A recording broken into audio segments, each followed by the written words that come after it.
அருமையானவர்களே, விமர்சனங்களும் விளக்கங்களும் என்ற தொடரில் இன்றைக்கு நாம் பார்க்கக்கூடிய செய்தி, தொப்பி அணிவது இஸ்லாத்தின் கட்டாயமா என்ற ஒரு கேள்வி. தொப்பி அணிவது என்பது நபி ஸல்லல்லாஹு அலைஹி வஸல்லம் அவர்களுடைய சுன்னத் என்று மட்டுமல்ல, இஸ்லாமியர்களுக்கு உண்டான அடையாள சின்னம் தொப்பி. இன்னைக்கு நிறைய பேர் என்ன செய்யறாங்க, தொப்பி போடுறது அவசியமா, அது போடாம தொழுதா கூடாதா என்றெல்லாம் கேள்விகள் கேட்கிறார்கள். இப்ப முதல்ல என்ன செய்யணும்னா, குர்ஆனுடைய ஆயத்துல ஒரு விஷயத்தை நம்ம விளங்கணும். அல்லாஹ் சொல்றான், யா பனி ஆதம ஹுது ஸீனத்தக்கும் இன்த குல்லி மஸ்ஜித். ஆதமுடைய பிள்ளைகளே, நீங்கள் அல்லாஹ்வை வணங்குவதற்காக மஸ்ஜிதிற்கு வந்தால் உங்களை நீங்கள் அலங்கரித்துக் கொள்ளுங்கள் என்று அல்லாஹ் சொல்றான். வெறுமனையா தக்பீர் கட்டி தொழுதா மட்டும் தொழுகை அல்ல, அந்த தொழுகைக்கு முன்னாடி சில விஷயங்களை பேணணும். ஒது இல்லாம 1000 ரக்காத்து தொழுதா தொழுக கூடாது. அந்த தொழுகை என்ற சிறு தொடக்க நிவர்த்தி செய்யணும். அதற்கு முன்னாடி அல்லாஹ் சொல்றான், ஆடைகளை அழகாக்குங்க, உங்களை சீனத்தை ஆக்கி கொள்ளுங்கன்றான். கம்பீரமான முறையில என்னுடைய சபையில நீங்க ஆஜராகுங்க. குர்ஆன்ல சொல்லக்கூடிய ஆயத்து இது, ஹுது ஸீனத்தக்கும் இன்த குல்லி மஸ்ஜித். அப்ப பள்ளிக்கு தொழுகும் போது ஆடைகள் அழகாகவும் முழுமையானதாகவும், அதிலும் குறிப்பாக மறைக்கப்பட வேண்டிய தலையை மறைத்து நாம் நிற்கக்கூடிய இந்த காட்சி நிச்சயமாக அந்த தொழுகை பரிபூரணமாக இருக்கும். ஒன்னும் இல்ல, கல்யாணத்துக்கு போறோம், கல்யாணத்துக்கு போறோம்னு எப்படி போவோம்? சும்மா போவோமா? ஒரு நிமிஷம் இருக்குங்க, வீட்டுல போய் ரெடி ஆயிட்டு வரோம். அவர் போயிட்டு இருக்கிறதே சிறந்த பேண்ட் எடுத்து போடுவார், சிறந்த சட்டை எடுத்து போடுவார், அப்புறம் வாட்சி போடுவார், அப்புறம் கண்ணாடி போடுவார், செட் அடிப்பார். அங்க போய் உட்காந்து பங்கில சாப்பிட்டு வர்றதுக்கு இவ்வளவு வேலை இல்லையா? அங்க என்ன செய்வார் இவர்? கல்யாணத்துக்கு போயிட்டு ஜம்பன் அப்படி போய் உட்காருவாரு, ஸல்லல்லாஹு சொன்னோட பந்தியில போய் உட்காருவாரு. அதுக்கு இவ்வளவு வேலை தேவையா? சாப்பிட்றதுக்கு வாய் ரெடியா இருந்தா போதும். ஆனா போகக்கூடிய இடத்துல எல்லாரும் வருவாங்க, ஆனா கண்ணியமா போகணும்னு நினைக்கிறோம். அதுக்காக தப்பு நினைக்காதீங்க, செய்யணும். அப்ப இப்படி இருக்கும் போது ரப்புல் ஆலமீன் அல்லாஹ்வை வணங்க வரும்போது நம்ம எப்படி வரோம்? தூங்கி எந்திரிச்சு அந்த கையோடய வந்துவாங்க. யாரு பார்க்க போற? அந்த வேட்டியை அடுப்புல போட்டாலும் எரியாது. சுபஹான ஜல்ல ஜலாலுஹு. நிறைய பேர் பார்க்கறாங்க, ஐயோ அஜத் நம்மளதான் சொல்றாங்க. பள்ளிக்கு வரும்போது எப்படிங்க வரணும்? தொழுகைக்கு வரும்போது அஸ்ஸலாத்து மிஅராஜுல் முஃமினீன், தொழுகை என்பது மூமின்களுக்கு அல்லாஹ் மிஅராஜாக ஆக்கி வச்சிருக்கிறான். தக்பீர் கட்டி நிக்கிறது சாதாரண விஷயம் அல்ல, அல்லாஹ்வுடைய தர்பார்ல நிக்கிறோம். அல்லாஹ் நம்மள ஆணையை கொடுத்தது எதுக்கு தெரியுமா? அவனை வணங்குறதுக்கு போது போட்டுட்டு வர்றதுக்கு தான், உலகத்திற்காக அல்ல. உணவு கொடுத்ததும் அதுக்கு தான், உடை கொடுத்ததும் அதுக்கு தான், வாகனம் கொடுத்ததும் அதுக்கு தான். அவனை வணங்க வரும்போது கண்ணியமான முறையில் வரணும். அதைத்தான் அல்லாஹ் சொல்றான் இந்த ஆயத்துல. அதன் அடிப்படையில தொப்பி அணிந்து வருவது என்பது பெருமானார் ஸல்லல்லாஹு அலைஹி வஸல்லம் அவருடைய சுன்னத்தாக இருக்கிறது. தொப்பி இல்லாம தொழுகலாமா அப்படின்னா மார்க்கம் என்ன சொல்லுதுன்னா, ஒருத்தர் தொழு வர்றாரு, ஜமாத்து நடந்துட்டு இருக்கு, ஆனா தொப்பி இல்ல, தொப்பியை தேர்ன்ற பேர்ல ஜமாத்தை விட்டுறாதீங்க, தொப்பி தேர்ன்ற பேர்ல தொழுகை கதாவாக்கிறாதீங்க. நீங்க தொழுகுங்க, தொழுக கூடுமா? தாராளமா கூடும். தொப்பி இல்லாம இருக்க தொழுறாருன்னா அவர் தொழுக கூடுமா கூடாதா? கூடும். இதுதான் மார்க்கம் சொல்லுது. ஆனா இவன் என்ன சொல்றான்னா, நீ தொப்பி இல்லாம தொழு. தொப்பி இல்லை என்றால் தொழுகை கூடுவிடும் என்று சொல்றது வேற, நீ தொப்பியே போடாம தொழுன்னு சொல்றது வேற. இது தேவையா? தொழுகையின் போது தொப்பி போடுறது அவசியமா? தேவை. அதுதான் அலங்காரம். ஒன்னும் இல்ல, உதாரணத்துக்கு ஒரு மசாயில் சொல்றேன். ஆண்களுக்கு மறைக்கப்பட வேண்டிய அவுரத் எது? தொப்புல இருந்து முட்டு வரைக்கும் தான் ஆண்களுக்கு அவுரத், கட்டாயமா மறைக்கப்பட வேண்டிய உறுப்புகள். நம்ம அதை மட்டுமா மறைச்சிட்டு வரோம் ரோட்ல? மார்க்க சட்டம் என்னது? ஆண்களுக்கு அவுரத் என்பது தொப்புல இருந்து முட்டி வரையும் தான் மறைக்க வேண்டிய உறுப்பு. நம்ம மேல என்ன திறந்து விட்டா வரும்? மேல போடுறோம்ல, அலங்காரமா இருக்குன்னு வர்றோம்ல. அப்ப அப்படி இருக்கும்போது தலையை மறைக்கிறது ஒரு அலங்காரம். இபாதத்துல கட்டாயமா அவசியமா என்ற கேள்வி வரக்கூடாது. ஏனென்றால் பெருமானார் ஸல்லல்லாஹு அலைஹி வஸல்லம் அவர்கள் தொப்பி அல்ல, தொப்பியோடு சேர்ந்து தலைப்பாகை அணிவதை வலியுறுத்தி சொல்லியிருக்கிறார். ஏராளமான ஹதீஸ்கள் இருக்கிறது. ஒன்றல்ல, ரெண்டல்ல, மூணல்ல, நாலல்ல, ஏராளமான ஹதீஸ்கள் அதற்கு ஆதாரமாக இருக்கிறது. அதுல ஒரு விஷயம் என்னன்னா, ஸல்லல்லாஹு அலைஹி வஸல்லம் சொன்னாங்க, ஃபர்கு மா பைன வ பைனல் முஸ்ரிகீன அல் அமாயினு அலல் ஃபலானிசி. முஷ்ரிக்கீன்களுக்கும் நமக்கு உண்டான வித்தியாசமே என்ன தெரியுமா? முஷ்ரிக்கீன்களுக்கு நமக்கு உண்டான வித்தியாசம் என்ன தெரியுமா? தொப்பியோடு சேர்ந்து தலைப்பாகை அணிவதுதான். ரசூலுல்லாஹ் தொப்பின்னே சொல்லி காட்டுறாங்க. வெறுமனையா தலப்பா கட்டக்கூடாது. அது முஸ்லிம்களுடைய பண்பாடு அல்ல. ஏன்னா யூதர்களும் என்ன செய்வாங்க? தலப்பா கட்டுவாங்க. ஆனா அவங்களுடைய தலப்பால உள்ள தொப்பி இருக்காது. நம்முடைய உம்மத்தை சார்ந்தவர்கள் தொப்பியோடு தலைப்பாகை அணிவார்கள். இதுதான் என்னுடைய சுன்னத்து.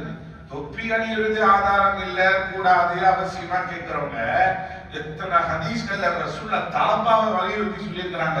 என்னைக்கா தலப்பா கட்டிக்கிட்டு பார்த்திருக்கீங்களா? ஆதாரபூர்வமான ஹதீஸ் தானே. ரசூலுல்லாஹ் எத்தனை வாட்டி கருப்பு தலைப்பாக அணிந்திருக்கிறார்கள் வருது, வெள்ளை தலைப்பாக அணிந்திருக்கிறார்கள் வருது, தலைப்பா அப்படி குஞ்சத்தை தொங்க விட்டிருக்கிறார்கள் என்று வருது. என்னைக்காவது எவனாவது மேம்பியா தலப்பா கட்டிக்கிட்டு தொழுது பார்த்திருக்கீங்களா? கட்ட மாட்டாங்க. இதான் ஆதாரபூர்வமா கேட்கறீங்களா? ஆதாரபூர்வமான ஹதீஸ் அமல் செய்ய. இவருடைய நோக்கம் என்னன்னா, அல்லாஹ் அறிஞ்சவன் ஒரு செய்தி சொல்றாங்க, அது விளக்கணும். இவர் மட்டும் தொப்பி போட்டு பயான் பண்ணுவாரு, மத்தவங்க எல்லாம் தொப்பி இல்லாம இருக்கணும். என்னன்னா, வெளிநாடுகள்ல நான் இஸ்லாத்தை பரப்புறேன் பாரு, எத்தனை பேர் முஸ்லிம்களை நான் ஆக்கியிருக்கேன்னு சொல்லி ஒரு கஞ்சாடை வித்தைக்காக செய்கிற வேலை. அண்ணன் கரெக்டா தொப்பி போட்டிருப்பாரு, ஆனா தம்பிமார்களை தொப்பி போட விட மாட்டாங்க. அருமையானவர்களே, இது நம்ம நபியுடைய சுன்னத். நீங்க நல்லா யோசிச்சு பாருங்க. ஏன் பாய்மார்களை தாடி வச்சிருக்கிறவங்க இது அடையாளம் இல்லையான? தாடி என்பவர்கள் முஸ்லிம்கள் அல்லாதவர்களும் வைப்பாங்க. பெரிய பெரிய முனிவர்கள், ஞானிகள், மருத்துவர்கள் எல்லாம் பாருங்க காஃபியர் தான் தாடி வச்சிருக்கோம். அப்ப அவங்கள மாதிரி முஸ்லிம்கள் அப்படிமா. ஆனா தொப்பி முஸ்லிம்கள் மாத்திரம் தான் போடுவாங்க. தொப்பி எல்லாரும் போட மாட்டாங்க. ஸல்லல்லாஹு அலைஹி வஸல்லம் சுன்னத்தை பின்பற்றக்கூடியவர்கள் மாத்திரம் தான் அணிவார்கள். அப்ப அந்த விஷயத்தை நம்ம கவனிக்கணும். தொப்பி பொருள் என்னங்க நமக்கு கௌரவம்? ஸல்லல்லாஹு அலைஹி வஸல்லம் சொன்னாங்க, தெளிவான ஒரு ஹதீஸ்ல வருது, அல் அமாயிமு வல் வகாரு லில் முஃமின். மூமின்களுக்கு தலைப்பாகை, தொப்பியோடு சேர்ந்து தலைப்பாக கட்டுறது வகாரு, அது கம்பீரம் நாங்க சொல்லலாம். அதே போல வஇஸு லில் அரபி, அரபி மக்களுக்கு அது கண்ணியத்தை பெற்று தரும். மூமின்கள் தலைப்பாக கட்டுறது வகாரத்து, அரபிகள் தலப்பா கட்டுறது அது கண்ணியம் சொல்லிட்டு இதா வலஅத்தில் அரபு அமாயிமஹா வலஅத் இஸ்ஹா. அரபிகள் என்னைக்கு தலப்பா கட்டுறத விடுறாங்களோ அன்னைக்கு அவங்களுடைய கண்ணியம் குறைய ஆரம்பிச்சிடும். அவங்களுக்கு அந்த அளவுக்கு சொல்லி இருக்கிறாங்க. நம்ம தொப்பியை கூட என்னைக்கு கலட்டுறோமோ அன்னைக்கு நமக்கு மிக கண்ணியம் வருது. முஸ்லிம்கள் இன்னைக்கு பெரும்பாலான அளவிற்கு இருக்கிறாங்க, எல்லா துறைகளும் இருக்கிறாங்க. ஏன் முஸ்லிம்கள் இப்படி நசுக்கப்படுகிறார்கள்? ஆயிரம் நீ பயான்ல பேசுறோம், மேடை ஏறி கட்சிகள் பேசுகிறது, எல்லாம் பேசுது. ஆனா நம்ம என்ன செய்யறோம்? ரசூலுல்லாஹ் சொன்ன அந்த கண்ணியத்தை இன்னைக்கு முழுமையா நீங்க கடைபிடிக்கிறாங்களா? நீங்க போராட்டத்துல முஸ்லிம்கள் நிக்கிறாங்க, எத்தனை பேர் இந்த தொப்பியோடு நின்று போராடுறாங்க?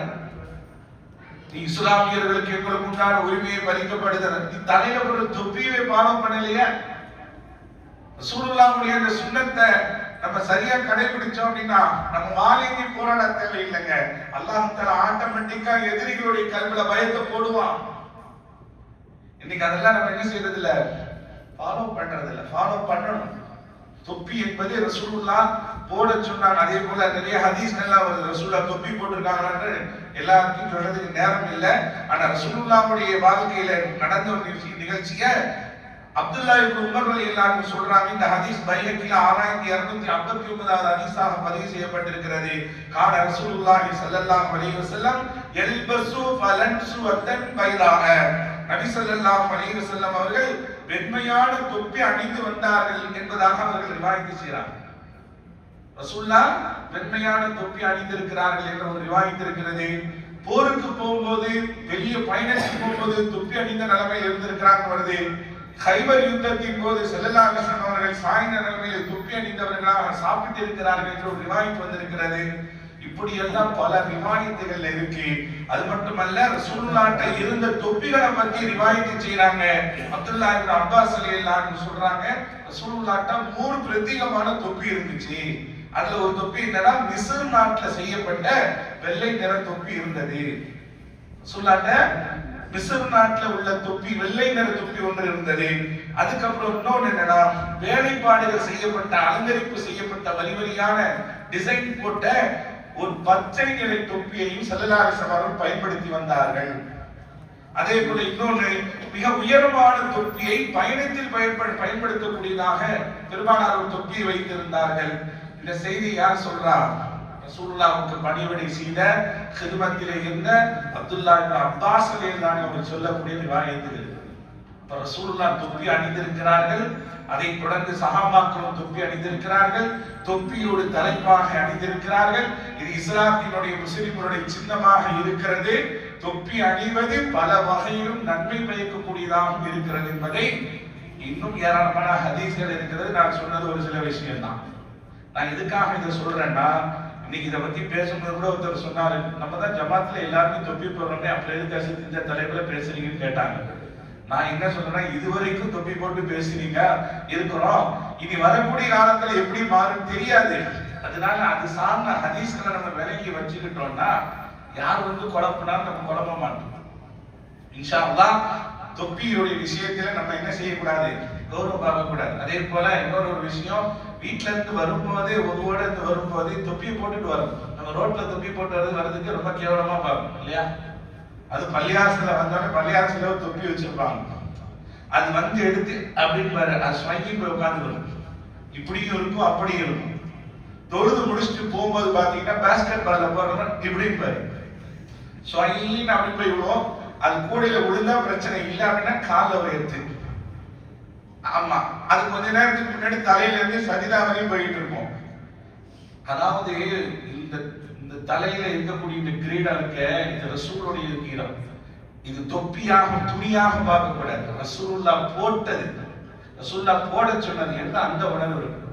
அதே போல வியாபாரத்தில் இருக்கும் போதும், அதே போல இஸ்லாமிய கல்யாண நிகழ்ச்சிகள், நல்ல பல நிகழ்ச்சிகளை தொப்பியோட உட்கார்ந்து பழகணும்.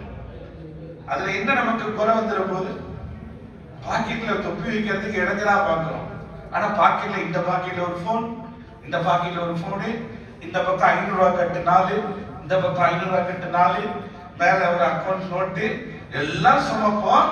ஆனா 5 கிராம் தேவையான அந்த தொப்பி அதை மடிச்சு உள்ள வைக்கிறதுக்கு நமக்கு முடியல, நமக்கு முன் வரல.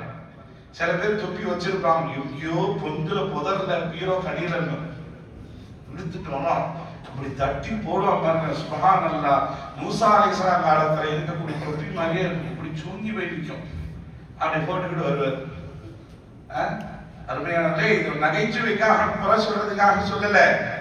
நம்ம ரசூலுல்லாஹ்வுடைய சுன்னத்தை ஃபாலோ பண்ணணும். தொப்பியை போட்டு வக்காரத்தா நடந்து வரும்போது அது எவ்வளவு பெரிய கண்ணியம் தெரியுமா? அது எவ்வளவு பெரிய, இன்னைக்கும் நான் சொல்றேன், என் பைக்ல போகும்போது நிறைய இடத்துல டிராபிக் போலீஸ்லாம் நிப்பாட்டுவோம். எல்லாத்தையும் உங்களுக்கு நல்லா தெரியும். நம்ம கண்டா நிப்பாட்டவே மாட்டோம், அதுவும் உங்களுக்கு நல்லா தெரியும். பாய் போப்பா, பாய் போப்பா. ஆனா நம்ம இன்சூரன்ஸ் கட்டி 2 வருஷம் இருக்கும், மாட்டினோம் கறந்துருவான். நமக்கு பக்கு பக்குன்னு இருப்பான், நீங்க எப்படியா பார்த்து நானே பிடிச்சிருவானு. ஆனா அவன் பாய் வராது, அவன் பெரிய அவளியா, அவன் பெரிய அவளியா. ஏன் தெரியுமா? அல்லாஹ் கல்வில அப்படி போட்டு வச்சிருக்கிறான். நம்ம மக்களை எங்க நம்ம இன்சூரன்ஸ் கேட்டுருவானோ, அதை கேட்டுருவானோ, இதை கேட்டுருவானோ, இது பத்தாது, பக்கத்துல வேற கடை வாங்கி வந்திருப்பான் பைக்க, அவங்களுக்கு தான் கட்டிக்கிறான். அது எதுக்கு சொல்ல வரேன்னா, அல்லாஹ் இந்த தொப்பிக்கு கொடுத்த மரியாதை, சுன்னத்தை ரசூலுக்கு கிடைச்ச மரியாதை நமக்கு அல்ல. அப்ப சாதாரண ரோட்ல பயணிக்கும் போதே இவ்வளவு பெரிய ஒரு கண்ணியம்னா, அதை ரசூலுல்லாஹ் சொன்ன அந்த வார்த்தையை மதிச்சு நம்ம தொழுவும் போது நிறைய சயின்டிபிக் உள்ள இருக்கு தெரியுமா? ஸல்லல்லாஹு அலைஹி வஸல்லம் அவரோட தொப்பி மட்டும் அல்ல, என்னைக்குமே தலையை மறைச்சு பழகுவாங்க. இன்னைக்கு சொல்றாங்க பாத்ரூமுக்கு போகும்போது தலையை மறைச்சு நான் பாத்ரூமுக்கு போகணும். ஏன்னா அங்க உள்ள கிருமிகள் எல்லாம் தலையில ஒட்டாம இருக்கிறதுக்கு இந்த தொப்பி காரணமாக இருக்கிறது. இதெல்லாம் நிறைய சயின்டிபிக்கா இன்னைக்கு சொல்றாங்க. அதனால தொப்பி என்பது சாதாரண விஷயம் அல்ல. இன்னொரு ஒரு விஷயம் என்ன தெரியுமா? மலக்குமார்களுடைய சுன்னத். மலக்குமார்கள் தொப்பி அணிந்த நிலைமைன்னா அல்லாஹ் வழங்கிட்டு இருக்கிறாங்க. அந்த சுன்னத்தை தான் நபி அவர்கள் நமக்கு பெற்று தந்திருக்கிறார். தொப்பி என்பது ஒரு கண்ணியமானது, அதை போடுவதற்கு நாம் தயங்கக்கூடாது. ரசூலுல்லாஹ் சொன்னாங்க, காலங்கள் செல்ல செல்ல செல்ல என் சுண்ணத்தை ஃபாலோ பண்றதுக்கு இந்த சமுதாயம் யோசிக்கும். அந்த நேரத்துல மக்களை பார்க்காம, உலகத்தை பார்க்காம, உலக ஆதாயத்தை பார்க்காம என் சுண்ணத்தை யார் அன்னைக்கு கடைபிடிக்கிறாங்களோ 100 ஷஹீதுடைய அந்தஸ்தை அவர் பெறுவார் என்றார்கள் நபிகள் நாயகம் ஸல்லல்லாஹு அலைஹி வஸல்லம் அவர்கள். வல்லோன் அல்லாஹ் தஆலா இக்கட்டான நேரத்தில் கூட நபியின் மீது பிரியத்தின் அடிப்படையில் சுண்ணத்தை பின்பற்றக்கூடிய, குறிப்பாக தொப்பி அணியக்கூடிய நல்ல ஒரு வழக்கத்தை அல்லாஹ் நமக்கு தந்த புரிவானாக.